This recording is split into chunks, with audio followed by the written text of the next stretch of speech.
Bismillahirrahmanirrahim.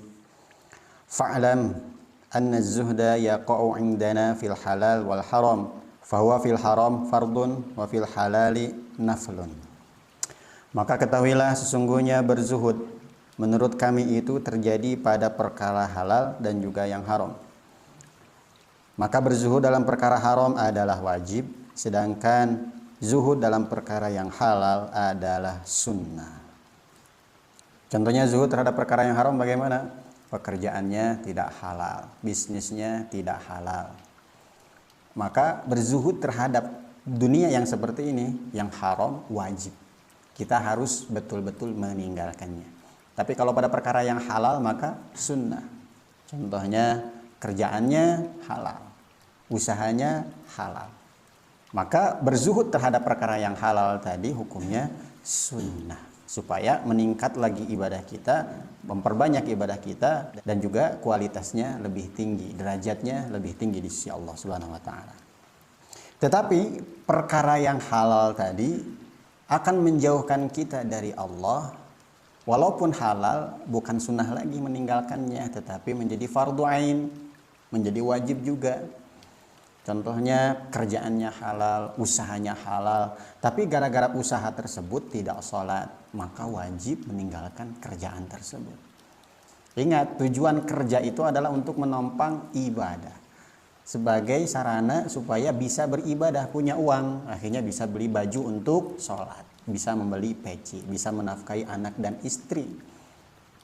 Tapi kok karena kerjaan kita tidak ibadah, maka zuhud terhadap usaha yang halal tadi tetap menjadi wajib. Kenapa? Karena menyebabkan dia tidak ibadah. Gara-gara kerjaannya tidak sholat, gara-gara kerjaannya tidak thalabul ilmi, walaupun halal maka wajib. Karena pekerjaan yang halal tadi, bisnis yang halal tadi bukan mengurangi ibadahnya, tetapi malah membuat orang tidak ibadah, maka menjadi wajib untuk zuhud terhadap perkara yang halal tersebut.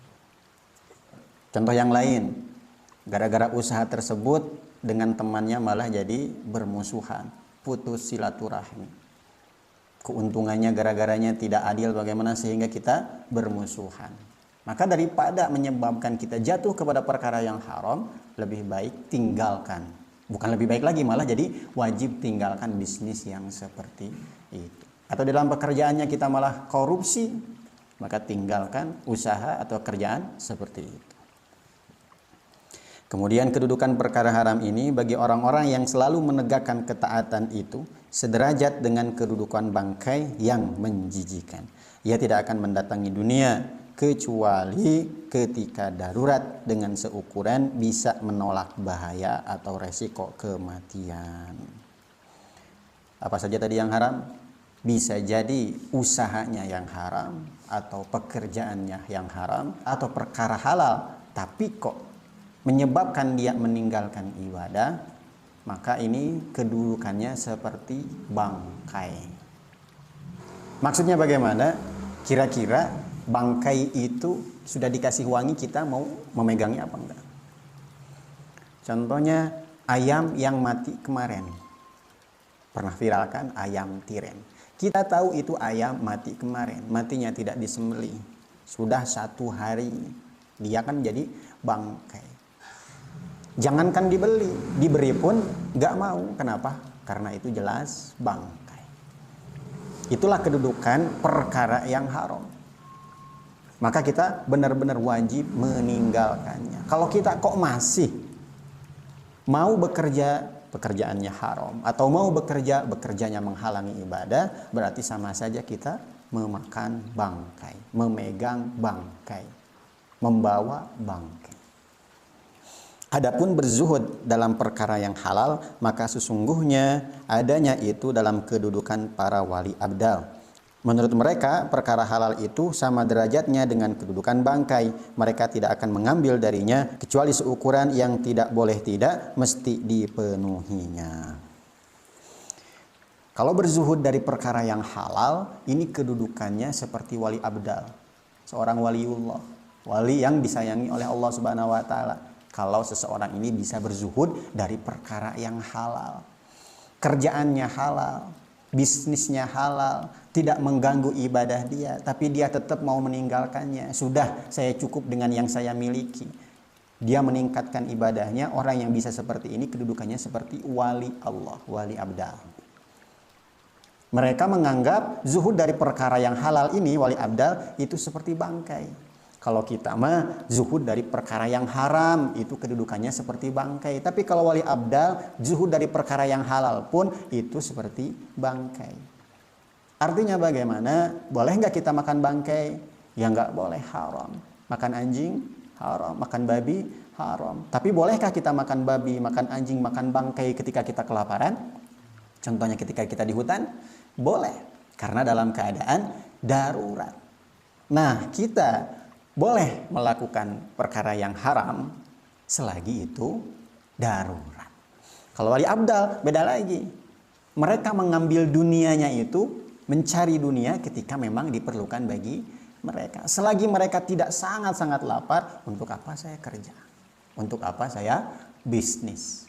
Karena ada sekarang, walaupun hartanya hanya mungkin 50.000 kalau bahasa sekarang, itu sudah cukup bagi mereka. Beras yang ada di rumahnya walaupun sedikit, makan 3 suap bagi mereka sudah cukup. Orang yang bisa seperti ini kan wali abdal. Karena wali abdal rata-rata seperti itu. Bahkan wali abdal itu bisa berpuasa 1 tahun penuh. Karena kewaliannya mereka adalah kekasih Allah Subhanahu wa taala. Sedangkan perkara yang haram menurut mereka, yakni wali abdal, itu sederajat dengan neraka atau api. Tidak terlintas di benak mereka tujuan untuk mengambilnya sama sekali. Ya, jadi semakin meningkat derajatnya. Karena kedudukannya pun berbeda. Bagi mereka kalau mengambil yang haram itu bukan lagi seperlunya. Mereka betul-betul tidak mau mendekatinya. Lebih baik mati daripada harus memakan perkara yang haram. Lebih baik mati daripada mencari dunia yang haram. Dan inilah pengertian rasa tawar di hati dengan cara ia memutus keinginannya dari dunia. Ia menghindarinya dan tidak menyukainya dengan sungguh-sungguh. Maka tidak tersisa untuk dunia dalam hatinya suatu upaya atau ikhtiar dan tidak pula kehendak terhadap dunia. Itulah cara supaya kita ini tidak cinta dunia. Anggap dunia itu menjijikan minimal, dan yang haramnya kita anggap seperti api atau neraka, sehingga kita nggak mau mendekati dunia. Itulah cara supaya merasa tawar terhadap dunia. Lalu jika engkau berkata, bagaimana mungkin menjadikan dunia dengan berbagai kesenangan dan kenikmatan yang mengagumkan lagi dicari di sisi seseorang dianggap sederajat dengan kedudukan neraka atau kedudukan bangkai yang menjijikan yang beralih rupa, padahal fitrah itu fitrah kita dan tabiat itu adalah tabiat kita atau kecenderungan kita itu kepada dunia. Bagaimana mungkin kita menganggap dunia seperti api, menganggap dunia seperti neraka, menganggap dunia seperti bangkai yang menjijikan, padahal tabiatnya manusia, wataknya manusia, fitrahnya manusia itu menyukai dunia. Maka ketahuilah bahwa orang yang diberi taufik berupa taufik khusus. Apa itu taufik? Taufik itu Allah Subhanahu wa taala menciptakan ketaatan pada seorang hamba. Beda dengan hidayah. Kalau hidayah itu baru ada keinginan, ilham. Ketika dia bisa menjalankannya, bisa beramal, bisa menjalankan kaki ke masjid, bisa thalabul ilmi, itu taufik. Makanya ada hidayah itu taufik. Ada hidayah biasa, ada hidayah taufik. Dan taufik ini termasuk hidayah yang khusus. Dan orang yang diberi taufik berupa taufik yang khusus dan telah mengetahui berbagai bahaya dunia dan menjijikannya pada dasarnya, maka dunia di sisinya seperti demikian. Seperti neraka atau seperti bangkai. Bagi siapa? Bagi orang yang diberi taufik. Berarti dia sudah bisa mengamalkan. Mengamalkan apa? Tidak suka terhadap dunia. Udah keluar dari fitrahnya. Maka untuk itu, supaya kita ini tidak suka kepada dunia, kita perlu ilmu tentang dunia. Dunia itu menjijikan, dunia itu tercela, sedikit manfaatnya, cepat punahnya. hina orang yang memilikinya. Harus mengetahui ilmu seperti itu, barulah kita tidak akan suka dunia. Kalau kita tidak tahu bahayanya dunia, celaknya dunia, bagaimana kita mau zuhud terhadap dunia? Jadi untuk tidak cinta kepada dunia perlu ilmu. Dan sesungguhnya yang merasa kagum terhadap dunia ini hanyalah para pecinta dunia, dan mereka buta terhadap cacat celak dunia dan bahaya-bahayanya, yang tertipu dengan lahiriah dunia dan kemasannya. Yang kagum terhadap dunia hanya orang-orang yang cinta dunia, yang tidak memiliki ilmu betapa bahayanya dunia dan betapa celak dunia tersebut. Mereka tertipu dengan lahiriah yang dihiasi, yang diberi wangian, yang dikemas dengan sebaik mungkin. Aku akan membuat untukmu sebuah perumpamaan. Ini perumpamaannya gak akan saya baca ya, karena agak panjang, langsung saya jelaskan. Umpamanya seperti ini, ada orang yang sedang membuat puding. Bahannya ada gula, ada macam-macam yang lain, jelly dan sebagainya. Kemudian ditaburkan racun di dalam puding tersebut. Dan hal itu dilihat oleh seorang laki-laki. Ada orang yang bikin puding, kemudian ada orang yang melihatnya bahwa puding tersebut diberi racun. Sedangkan laki-laki yang lain tidak melihatnya. Ada yang bikin, ada yang melihat. Kemudian orang ini duduk, temannya juga duduk, tapi temannya tidak melihat proses pembuatan puding. Disajikanlah puding tersebut kepada dua orang ini. Dan yang namanya puding, kemasannya bagus. Warnanya juga terlihat segar. Orang yang melihatnya langsung nafsu makan. Betul nggak ya? Kira-kira di antara dua orang ini siapa yang nggak mau makan? Sudah jelas. Orang yang melihat proses pembuatan puding ini nggak akan mau makan sedikit pun. Kenapa? Karena sudah tahu di dalam puding ada racunnya. Dia menganggap bahwa ini puding kedudukannya sama seperti api atau neraka yang akan membinasakan dia. Orang yang sudah tahu isi puding tersebut, walaupun dikemas dengan indah, warnanya juga cantik, warnanya menggiurkan untuk dimakan, dia tidak mau makan. Artinya dia berzuhud terhadap puding itu karena tahu hakikatnya puding yang isinya berisi racun. Orang yang tidak tahu bakal makan nggak? Bakal makan. Kenapa? Karena tidak tahu bahwa di dalamnya ada racun. Ini kedudukannya seperti neraka tadi, pada perkara yang haram. Kalau perkara yang halal, contohnya ada dua laki-laki, kemudian ada satu orang yang sedang membuat puding. Dua laki-laki ini yang satu melihat proses pembuatan puding, nggak dikasih racun, cuman dikasih ingus. Dia buang ingus di puding tersebut, atau memberi kotoran-kotoran yang lain. Bisa mati nggak makan itu? Enggak. Bukan racun, tapi menjijikan. Disajikan di hadapan dua orang ini. Orang yang melihatnya bakal makan tidak? Nggak akan makan. Walaupun bukan racun, tidak akan membinasakan dia, tapi dia tahu prosesnya itu menjijikan. Sedangkan lelaki yang satunya tidak melihat, maka dia mau makan nggak? Pasti mau makan. Itulah ibarat dunia. Kalau yang haram seperti dikasih racun. Kalau yang halal seperti diberi sesuatu yang menjijikan. Kemudian laki-laki ini memberitahu jangan makan. Akan aneh nggak? Aneh. Loh, kenapa kamu nggak makan? Lihat loh puding, warnanya bagus, rasanya juga enak. Orang yang nggak tahu akan merasa aneh kepada orang yang nggak mau makan. Begitu juga dengan kita, akan merasa aneh kepada orang yang zuhud terhadap dunia.